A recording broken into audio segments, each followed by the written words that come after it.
আমরা বিএনপি, গণসংহতি আন্দোলন সহ ৩৯টি রাজনৈতিক দল আমরা ৩১ দফা কর্মসূচি সামনে রেখে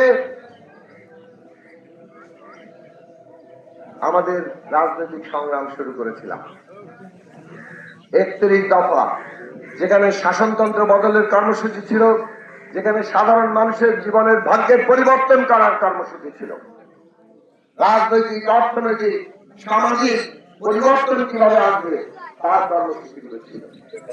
সেই ৩১ দফার ভিত্তিতে আমরা এক দফা করেছিলাম যে সরকার ও শাসন ব্যবস্থা বদলাতে হবে।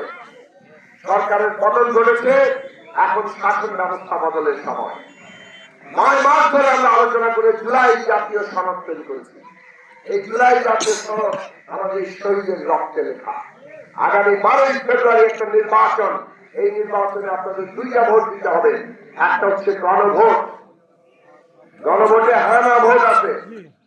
এই জুলাই জাতীয় সনদের পক্ষে আছেন না বিপক্ষে আছেন? এখন বলেন, রক্তে লেখা জুলাই জাতীয় সনদের পক্ষে আছেন না বিপক্ষে? তাহলে আমাদের সবাইকে হ্যাঁ ভোট দিতে হবে। এই যে আমাদের তরুণরা আছেন এখানে, তাদের একটা মুখে তারা কথা বলতে হয়তো পারেন না, কিন্তু তাদের প্রতিটি কোনটাতে তারা আছেন তারা স্পষ্ট অবস্থান নিতে পারে।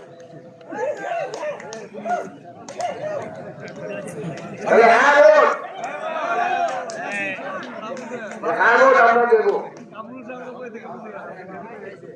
কিন্তু হ্যাঁ ভোটের সাথে একদিকে জুলাই জাতীয় সনদটাকে আপনারা অনুমোদন করছেন, আরেকদিকে আরেকটা জরুরি কাজ করছেন। এই যে আগামী সংসদটাও গড়ে হবে না, যেটা আরেকটা ভোট দিলেন, এই সংসদকে আপনারা ক্ষমতা দিচ্ছেন জুলাই জাতীয় সনদের ভিত্তিতে সংবিধানের মৌলিক সংস্কার করা।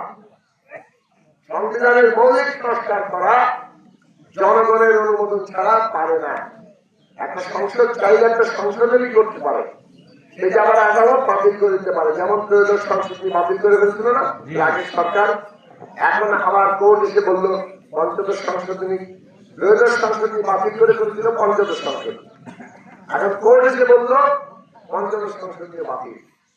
তার মানে কোর্ট যে কোনো একটা সংসদে গৃহীত একটা সংশোধনী বাতিল করতে পারে। আমরা যেটা চাই সেটা কোর্ট বাতিল করে দিলে এত রক্তের বিনিময়ে এটা আমরা চাই? তাহলে আমাদের চাইতে হবে যা আমরা তৈরি করেছি